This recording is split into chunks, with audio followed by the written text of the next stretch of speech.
बिस्मिल्लाहिर्रहमानिर्रहीम। अस्सलाम वालेकुम दोस्तों, अपनी नेक्स्ट वीडियो के साथ आपको वेलकम करता हूँ अपने इस चैनल में। उम्मीद है आप सब खैरियत से होंगे। नई न्यूज़ के साथ आप लोगों के साथ कुछ नई मालूमात और कुछ ख़बरें जो हैं वो शेयर करूँगा जो काफ़ी ज़्यादा अहमियत की हामल है। इसमें आप लोग काफ़ी ज़्यादा कमेंट भी करते हैं इन टॉपिक्स पे, तो उनको मैंने आज चूज़ किया, जिसमें ख़ास तौर पे पहले बात करेंगे कि इमिग्रेशन कब खुलेगी स्पेन की। इस पे काफ़ी ज़्यादा कमेंट्स आते हैं।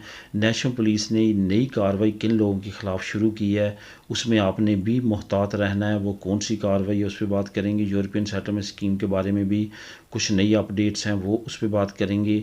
उसके बाद स्पेन नेशनैलिटी की ताज़ा तरीन सूरत हाल क्या है, क्या उसी तरह से निकल रही हैं यहाँ के उसमें तख़ीर है, अगर तख़ीर है तो अब हमें क्या करना चाहिए, इस पे बात करेंगे। सबसे पहले तो इमिग्रेशन खुलेगी या नहीं खुलेगी। आपको बताता चलूँ कि अभी लास्ट दिनों में मैंने आप लोगों के साथ एक न्यूज़ शेयर की थी, बल्कि हम एक हफ़्ते में 2-3 मरतबा उस पर बात कर चुके हैं। वो है वॉक्स, जो कि तीसरी बड़ी पार्टी सियासी बन चुकी है स्पेन की। उनका ये टारगेट है कि इमिग्रेंट्स को किसी न किसी तरह पीछे धकेला जाए। ये बहुत ज़्यादा फॉरवर्ड चल रहे हैं और हुकूमत इनके लिए काफ़ी काम कर रही है। हालांकि अगर देखा जाए दूसरे शेंजन स्टेट्स से मुतल्लक अगर मुकाबला किया जाए स्पेन में या दूसरे पड़ोसी ममालिक की निस्बत, यहाँ पे इमिग्रेंट्स के लिए उतना ज़्यादा काम नहीं होता जितना कि उन ममालिक में हो रहा है, या जितना उनके सहूलतें देने के लिए वो कोशिशें कर रहे हैं। लेकिन फिर भी वोक्स जो है वो अपनी वोटिंग बढ़ाने के लिए और अपने हम ख्याल लोगों को अपनी पार्टी के लिए वोट बैंक के तौर पे लेके आने के लिए इस तरह के हरबे इस्तेमाल कर रही है कि वो इमिग्रेंट्स के ख़िलाफ़ काफ़ी ज़्यादा बदज़ुबानी कर रहे हैं और वो बात कर रहे हैं कि इनको नेशनैलिटी 15 साल बाद कर देनी चाहिए और इस तरह के बाकी मामलात। ऐसी सिचुएशन में हुकूमत जो है इमिग्रेशन के खिलाफ के बारे में अगर सोचती है तो एक तो उसको सियासी तौर पे उनसे पार्लियामेंट में बात जो है परेशानी का बायस बन सकती है। लेकिन दूसरे मामलात में अगर देखा जाए तो वोक्स जो है वो अभी तक बेशक तीसरी बड़ी पार्टी है, लेकिन सिर्फ 53 मेंबरान हैं उनके पूरी पार्लियामेंट में, जो कि 350 के करीब मेंबर हैं। उनमें से सिर्फ 53 जो मेंबरान हैं वो वोक्स के हैं। इस वजह से हुकूमत पे इतना ज़्यादा उनका प्रेशर नहीं बढ़ सकता और ना ही उनका इतना ज़्यादा असर हो सकता है। अगर देखा जाए तो हुकूमत इस वक्त जो है वो काफ़ी ज़्यादा मसले मसाइल में तो घिरी हुई है, लेकिन उनको में से निकलने में काफ़ी हद तक कामयाब होती हुई नज़र आ रही है। ख़ास तौर पे अगर कोरोना को देखा जाए तो स्पेन ना सिर्फ यूरोपीय यूनियन बल्कि दुनिया के अहम तरीन ममालिक में से अव्वल पे रहा है जिन्होंने सबसे तेज़ी के साथ अपने शहरियों को वैक्सीन लगाई और बहुत तेज़ी के साथ कोरोना के अगेंस्ट जो जंग थी वो लड़ी और उसको रिकवर किया। अब इमिग्रेशन के मतलब आज से 1 साल पहले जो सेक्रेटरी थी इमिग्रेशन की, उन्होंने कहा था कि हम काम कर रहे हैं, लेकिन उसके बाद आपको मालूम है कि अरेगो लिबराल के बारे में नए कवानीन आए, कुछ नई शिकें, कुछ नई चीज़ें मुतारफ़ करवाई गई, कुछ यहाँ पे जो बच्चे पैदा होते हैं उनके वालदैन के लिए सहूलतों के तौर पे नए कानून लेके। लेकिन अरेगो सोशल के लिए जो सबसे ज़्यादा लोग सोच रहे थे कि शायद कॉन्ट्रैक्ट को ख़त्म कर दिया जाए या इमिग्रेशन ओपन की जाए, लेकिन ऐसा अभी तक मुमकिन नहीं हो सका और सिर्फ अफवाहें रहीं। आने वाले वक्त में ऐसा हो सकता है, ये बहुत ज़्यादा उम्मीद है, क्योंकि जैसे ये रिकवरी होगी, जिस तरह पूरे तमाम यूरोपीय यूनियन में अब वर्कर्स की बहुत ज़्यादा शार्टेज है, तो स्पेन में भी वर्कर्स की शार्टेज हो सकती है। अगर आप रीड करें तमाम हिस्ट्री इमिग्रेशन खुलने की, तो इमिग्रेशन उसी वक्त खुली है जब यहाँ पे वर्कर्स की बहुत ज़्यादा शार्टेज हुई है। तो ये ही वजह होगी अगर यहाँ पे इमिग्रेशन खुलती है।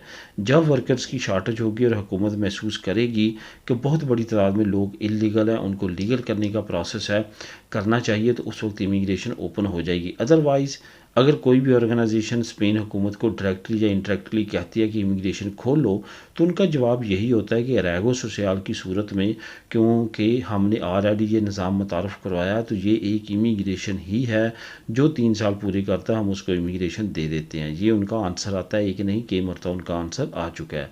उम्मीद है कि आने वाले वक्त में कोई ना कोई रास्ता निकलेगा और मज़ीद आसानी जो है वो इमिग्रेंट्स के लिए पैदा होगी। स्पेन नेशनल पुलिस की कुछ नई कार्रवाइयाँ सामने आई हैं, जिसमें उन्होंने काफ़ी बड़ी तादाद में लोगों को गिरफ़्तार किया। यहाँ पे आपको बताता चलूँ कि जो पाइस बास्को है वो काफ़ी ज़्यादा नेशनल पुलिस के कंट्रोल में रहता है। उसमें उसकी 2-3 वजूहात हैं। एक तो वहाँ पे आज़ादी की तहरीक है, जिसमें नेशनल पुलिस का बहुत ज़्यादा किरदार है उनको दबाने के लिए। उसके बाद जो है वहाँ पे बॉर्डर लगता है फ्रांस के साथ। जितने इलीगल लोग यहाँ से स्पेन से वहाँ जाते हैं और वहाँ से मूव होकर स्पेन आते हैं, उनको वो वहाँ पे कंट्रोल करते हैं, उनकी चेकिंग करते हैं, उनको पकड़ते हैं, उनकी उनके डॉक्यूमेंट चेक करते हैं तो काफ़ी मामलात में वहाँ पे सख्ती है।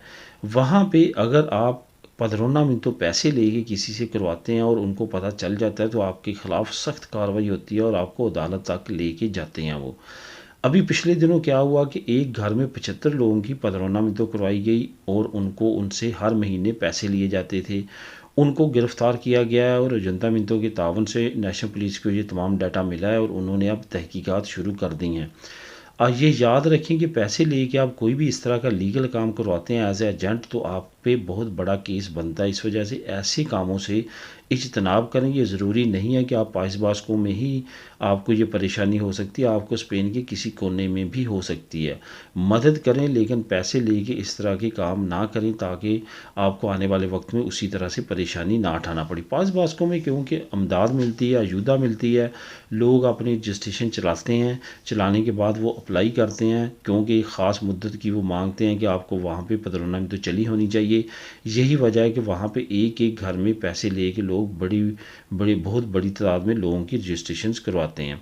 यहाँ पे आपको ये भी बताता चलूँ कि आने वाले वक्त में कुछ नई अपडेट्स, कुछ नई इसके बारे में कार्रवाइयाँ हो सकती हैं क्योंकि काफ़ी ज़्यादा इस पर मुतहरक हो रहे हैं, ख़ास तौर पे पाइस बास्को में, क्योंकि वहाँ पे ऑलरेडी काफ़ी ज़्यादा पाकिस्तानियों के फ्रॉड भी सामने आ चुके हैं। 2022 में जो यूरोपियन सेटलमेंट स्कीम से रिलेटेड कुछ नई अपडेट्स आ रही हैं, लेकिन आपको मालूम है जब से 2022 आया है उस वक्त से यूरोपियन सेटलमेंट स्कीम के बारे में भी ख़ास कोई बड़ी न्यूज़ सामने नहीं आई क्योंकि 2021 में काफ़ी ज़्यादा ये मुतहरक रहा ये प्रोग्राम और इसमें बहुत ज़्यादा पाकिस्तानियों ने, बहुत ज़्यादा दूसरे लोगों ने, यूरोपियन ने जिनके पास नेशनलिटी थी उन्होंने जाके यूके में अपनी रजिस्ट्रेशन कराई और प्री सेटलमेंट स्टेटस लिया, सेटल स्टेटस लिया। अभी प्री सेटलमेंट स्टेटस से रिलेटेड और सेटल स्टेटस से रिलेटेड जिन लोगों को स्टेटस मिल चुके हैं और वहाँ पे काम कर रहे हैं और वहाँ का उन्होंने इंश्योरेंस नंबर इशू करवा लिया है, उनके लिए तो काफ़ी ज़्यादा वहाँ पे रहने के चांसेस बनते हुए नज़र आ रहे हैं। लेकिन जिनका डिले हो रहा है, जिनको अभी तक ऐसा कोई प्रोसेस नहीं मिला, उनके लिए आने वाले वक्त में ख़तरात बढ़ते हुए नज़र आ रहे हैं क्योंकि बहुत बड़ी तादाद में फ़ाइलें रिजेक्ट होना शुरू हो चुकी हैं। होम ऑफिस की तरफ से काफ़ी ज़्यादा लोग जो यूरोपियन सेटलमेंट स्कीम के तहत उन्होंने फ़ाइलें जमा करवाई थी उनसे मुख्तलिफ़ तरह के डॉक्यूमेंट्स मांग रहे हैं, जो नहीं प्रोवाइड कर रहा उनको रिजेक्ट कर रहे हैं। आम तौर पे डॉक्यूमेंट्स क्या मांग रहे हैं, आम तौर पे जो प्रूफ है वही मांग रहे हैं और उन प्रूफ की अथेंटिक जो है वो रीज़न मांग रहे हैं कि उसके बिहाइंड पे आपके पास प्रूफ भी होना चाहिए। ऐसा ना हो कि वो प्रूफ जो है वो आप फेक दें। अगर आप फेक प्रूफ आपका पकड़ा जाता है तो आने वाले वक्त में 10 साल तक आपको बैन किया जा सकता है या डिपोर्ट किया जा सकता है और या आपको ताहयात आप पे बंदी लगाई जा सकती है।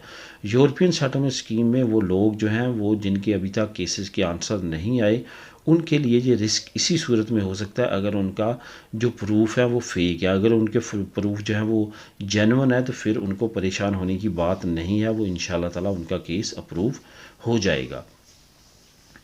स्पेन नेशनलिटी की ताज़ा तरीन सूरत हाल, काफ़ी दोस्तों की तरफ से इस पर कमेंट आ रहे हैं कि हमने जमा करवाया था, हमारा अब ये स्टेटस है, हमारा ये स्टेटस है। यहाँ पे आपको बताता चलूँ कि सेम लाइक अक्सतरा खैरिया वाला किस्सा जो है वो मिनिस्ट्री दी खुस्तीसिया के साथ भी हुआ। इन्होंने काम अपना स्लो रखा कोरोना में, लेकिन ऑनलाइन फ़ाइलें जमा होती रहीं जिसकी वजह से इकट्ठी रहीं। आपको पता है कि प्लान चेक के आया, उसने काफ़ी ज़्यादा फ़ाइलें निपटाई, जो कि 2.5 लाख से ज़्यादा फ़ाइलें थी उन्होंने निपटाई और बहुत सारे लोगों की नेशनलिटियाँ पास हुईं। लेकिन उस प्रोसेस के दौरान जब वो पुरानी फ़ाइलें निपटा रहे थे, नई फ़ाइलें बहुत जल्दी जमा हो रही थी, तो अब दोबारा 3 लाख के करीब फ़ाइलें जमा हो चुकी हैं। मेन आपको बताने का मकसद ये है कि फ़ाइलें 3 लाख के करीब फिर जमा हो चुकी हैं। अब फिर अगर डिले का शिकार होता है तो आपका जो केस है वो दोबारा उसी तरह से डिले होगा जैसे पहले डिले होता था। इस वजह से आप लोगों के लिए यही बेहतर है कि जैसे आपका 1 साल मुकम्मल होता है तो आप फ़ौरन रिकर्सों की तरफ जाएं, बिल्कुल वेट ना करें कि ख़ुद ब खुद हो जाएगी। जो लोग इस वेट पे बैठे हुए हैं वो अभी तक बैठे हुए हैं, जिन्होंने रिकर्सों किया वो उन्होंने बाद में जमा करवा के, बाद में रिकर्सों करवा के अपनी नेशनलिटी ले ली है। इस वजह से आपने भी रिकर्सों करवा लेनी है। अब रिकर्सों पे वकील उतने ज़्यादा एक्सपेंसिव नहीं है जितने आज से 1-2 साल पहले थे। अब अमूमन तौर पे जो आज का रेट चल रहा है वो तकरीबन 300 यूरो वकील फ़ीस लेते हैं, रिकर्सों आपकी कर देते हैं और अमूमन तौर पे 6 महीने के अंदर अंदर आपकी नेशनलिटी जो है वो पास हो जाती है। तो दोस्तों यही करें, बैठे ना, जैसे साल होता है फ़ौरन अगर आप जल्दी लेना चाहते हैं तो लाजमी तौर पे रिकोर्सो करें। अदरवाइज़ अगर आपको ये जल्दी नहीं है लेने की तो फिर आप वेट कर सकते हैं। मिलेंगे नेक्स्ट वीडियो में नई न्यूज़ नई इन्फॉर्मेशन के साथ। अल्लाह हाफिज़।